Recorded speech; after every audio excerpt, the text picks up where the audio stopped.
আজকের দিনে রাজনীতি কিন্তু শুধু ভাষণ বা প্রতিশ্রুতির খেলা নয়, এর পেছনে কাজ করে একটা নিখুঁত অঙ্ক, ডেটা আর রণকৌশলের এক জটিল জগৎ।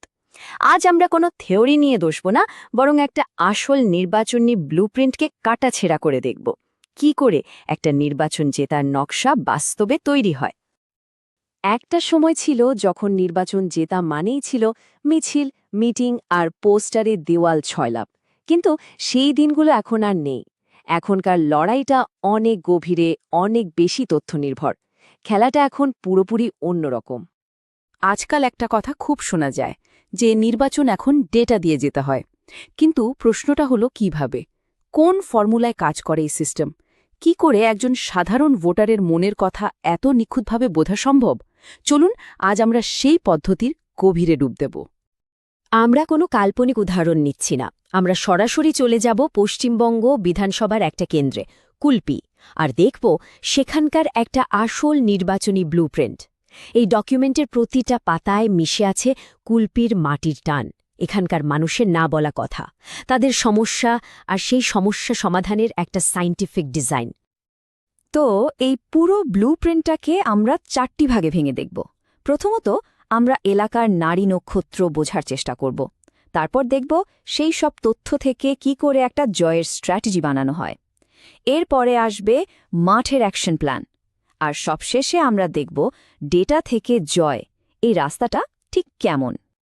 যে কোনো যুদ্ধের আগে নিজের যুদ্ধক্ষেত্রকে চেনাটা সবচেয়ে জরুরি। আর এখানে যুদ্ধক্ষেত্র মানে হল কুলপি বিধানসভা কেন্দ্র।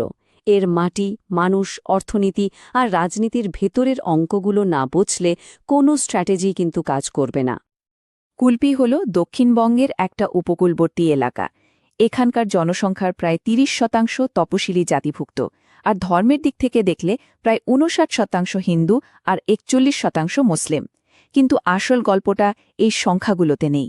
আসল গল্পটা লুকিয়ে আছে এখানকার সমস্যাগুলোর মধ্যে: ভাঙা রাস্তা, কৃষকের ফসলের ঠিক দাম না পাওয়া আর প্রতি বর্ষায় বন্যার ভয়। এই সমস্যাগুলোই মানুষের মনে ক্ষোভ তৈরি করে, আর সেই ক্ষোভই হয়ে ওঠে রাজনীতির আসল চালিকা শক্তি। চলুন একটু পিছনে ফিরে তাকাই। ২০১৬ সালে ছবিটা কি ছিল? একদম পরিষ্কার। লড়াইটা ছিল মূলত দুটো দলের মধ্যে। তৃণমূল কংগ্রেস পেয়েছিল প্রায় ৫০% ভোট, আর সিপিএম পেয়েছিল প্রায় ৪৩%। মানে একটা দ্বিমুখী প্রতিদ্বন্দ্বিতা।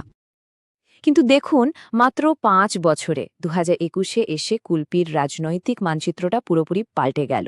তৃণমূল কংগ্রেস নিজের ভোটটা ধরে রাখল বটে, কিন্তু সিপিএমের ভোট ব্যাংকটা যেন হাওয়ায় মিলিয়ে গেল। সেই জায়গাটা নিল ভারতীয় জনতা পার্টি, প্রায় ৩২.৫% ভোট নিয়ে।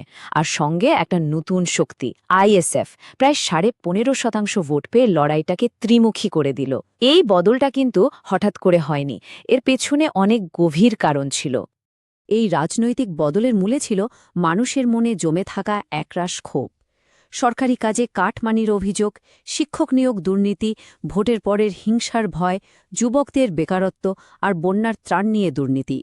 এই সব কিছু মিলিয়ে একটা বিস্ফোরণের পরিস্থিতি তৈরি করেছিল।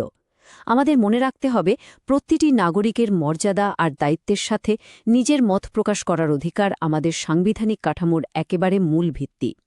এই ক্ষোভ ছিল তারই একটা প্রতিফলন। বেশ, তাহলে হাতে এখন প্রচুর ডেটা আর মানুষের মনে জমে থাকা একরাশ রাগ, এই দুটোকে কাজে লাগিয়ে একটা জেতার মতো রণকৌশল বানানো যায় কিভাবে? এটা কিন্তু শুধু সংখ্যা নিয়ে খেলা নয়, এটা হলো সংখ্যাকে একটা বিশ্বাসযোগ্য গল্পে বদলে ফেলার শিল্প। যখন আপনার কাছে একটা এলাকার সব ডেটা থাকে, যখন আপনি জানেন মানুষের আসল কষ্টটা কোথায়, তখন আপনার কাজ হলো একটা ব্রিজ তৈরি করে দেওয়া, মানুষের সমস্যা আর আপনার প্রতিশ্রুতির মধ্যে একটা মজবুত সেতু। কিন্তু সেই সেতুটা গড়া হবে কি দিয়ে? স্ট্র্যাটেজি বানানোর আগে তো নিজের প্রতিপক্ষকে চিনতে হবে, তাই না? এখানকার যিনি বিধায়ক, তিনি ৩ বারের জয়ী, আর তার সংগঠনের শিকড় একেবারে তৃণমূল স্তর পর্যন্ত। এটা তার শক্তি, কিন্তু তার দুর্বলতাও অনেক। মানুষের চোখে তার বিরুদ্ধে অপশাসনের অভিযোগ আছে, আর একটা প্রতিষ্ঠান বিরোধী হাওয়াও বইছে। এই দুর্বলতাগুলোই কিন্তু সুযোগ। দুর্নীতি নিয়ে মানুষের ক্ষোভকে কাজে লাগানো আর জাতীয় স্তরের হাওয়াকে নিজের পালে টানাই ছিল আসল সুযোগ। আর এখানেই দেখুন স্ট্র্যাটেজিটা কত ইন্টারেস্টিং। তারা একটা চতুর্মুখী নীতি ব্যবহার করেছে, যার 4টে আলাদা মুখ, 4টে আলাদা বার্তা। প্রথমটা শিবের রূপ, মানে আগ্রাসন, সরাসরি দুর্নীতি আর কেলেঙ্কারি নিয়ে আক্রমণ। দ্বিতীয়টা বিষ্ণুর রূপ, মানে স্থিতিশীলতা, আইন শৃঙ্খলা আর সবার জন্য উন্নয়নের প্রতিশ্রুতি। তৃতীয়টা ব্রহ্মার রূপ, মানে নতুন সৃষ্টি, নতুন নতুন উন্নয়ন প্রকল্পের স্বপ্ন দেখানো। আর চতুর্থটা হল দুর্গার রূপ, মানে সুরক্ষা, এলাকার সংস্কৃতি আর মানুষের নিরাপত্তা রক্ষার শপথ। এই 4টে আবেগকে কাজে লাগিয়েই গোটা প্রচারের গল্পটা বাঁধা হয়েছিল। শুধু প্রতিপক্ষকে জানলেই তো হবে না, নিজের জোর আর দুর্বলতাটাও মাপতে হবে। এর জন্য এখানে একটা বিশেষ অডিট করা হয়েছে। দেখা যাচ্ছে দলের সবচেয়ে বড় সম্পদ হল কেন্দ্রীয় নেতৃত্ব আর তাদের বার্তা। কিন্তু একটা বড় দুর্বলতাও আছে, স্থানীয় স্তরে কোনো বড় তপশিলি বা মতুয়া নেতার অভাব। এই ধরনের আত্মবিশ্লেষণ একটা স্ট্র্যাটেজিকে আরও ধারালো করে তোলে। বেশ, রণকৌশল তো খাতায় কলমে তৈরি, কিন্তু আসল খেলা তো মাঠে। এই স্ট্র্যাটেজিকে সাধারণ মানুষের কাছে পৌঁছে দিতে হলে একটা পরিষ্কার অ্যাকশন প্ল্যান দরকার। চলুন দেখি কিভাবে এই কৌশলকে সত্যিকারের প্রতিশ্রুতি আর মাঠের কাজে বদলে ফেলা হলো। এই প্ল্যানের সবচেয়ে বড় ব্যাপার হল মাইক্রো টার্গেটিং, মানে একজনের জন্য এক বার্তা নয়, প্রত্যেক গোষ্ঠীর জন্য আলাদা আলাদা কথা। যেমন মাহেশ্ব সম্প্রদায়ের জন্য কৃষি আর ব্যবসায় সাহায্যের প্রতিশ্রুতি, মতুয়া ও নমশূদ্রদের জন্য সিএএ আর বিশেষ জনকল্যাণ প্রকল্পের আশ্বাস, মহিলাদের কাছে পৌঁছানোর জন্য স্বনির্ভর গোষ্ঠী, সুরক্ষা আর স্বাস্থ্য, আর যুবকদের জন্য স্কিল হাব, খেলার মাঠ আর ডিজিটাল ভারতের স্বপ্ন। যার যা প্রয়োজন তার জন্য সেই সমাধান। আর এই প্রতিশ্রুতিগুলো শুধু মুখের কথা নয়, সেগুলোকে সংখ্যা দিয়ে বাস্তব রূপ দেওয়া হয়েছে। যেমন বলা হলো, আগামী 12 মাসের মধ্যে প্রধানমন্ত্রী আবাস যোজনায় 1000 নতুন বাড়ি তৈরি হবে। এরকম একটা নির্দিষ্ট সংখ্যা মানুষের মনে অনেক বেশি বিশ্বাস তৈরি করে, তাই না? ঠিক একইভাবে এলাকার পরিকাঠামো উন্নয়নের জন্য একটা বড় প্রতিশ্রুতি দেওয়া হল। ভাঙাচোরা NH-12 রাস্তা সারানোর জন্য 100 কোটি টাকার বাজেট, আর এর ফলে যাতায়াতের সময় কমবে 30%। 100 কোটি টাকা, এটা শুধু একটা সংখ্যা নয়, এটা একটা ভরসা, একটা স্পষ্ট ছবি যে উন্নয়নটা ঠিক কেমন হবে। এবার আসছে ফাইনাল ফেজ, একেবারে ভোটের দিনের যুদ্ধ। এর জন্য একটা নিখুঁত পরিকল্পনা ছিল। প্রত্যেকটা বুথে প্রশিক্ষিত এজেন্ট থাকবে। যে কোনো রকম গণ্ডগোল সামলানোর জন্য বিশেষ ব্যাকলেশ স্কোয়াড তৈরি, যারা সাথে সাথে অ্যাকশন নেবে। শেষ 30 দিন ধরে প্রতিদিন পদযাত্রা আর মানুষের অভাব অভিযোগ শোনার জন্য ক্যাম্প। এমনকি ত্রিপুরা আর আসামের সফল ক্যাম্পেইন থেকেও শিক্ষা নেওয়া হয়েছে, মানে প্রত্যেকটা পদক্ষেপ একদম ছকে বাঁধা। তো আমরা পুরো রাস্তাটা ঘুরে এলাম, দেখলাম ডেটা থেকে কি করে রণকৌশল জন্মায়, আর সেই রণকৌশল থেকে কি করে তৈরি হয় একটা অ্যাকশন প্ল্যান। এখন আমরা এই পুরো প্রক্রিয়ার শেষ ধাপে এসে পৌঁছেছি।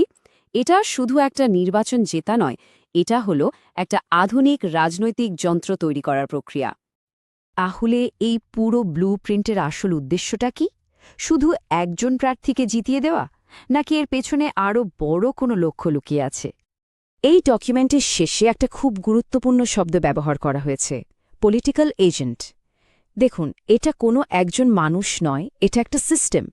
এমন একটা সিস্টেম যা সমীক্ষার সমস্ত তথ্যকে বিশ্লেষণ করে নির্বাচনী জয়ের ম্যান্ডেটে বদলে দেয়।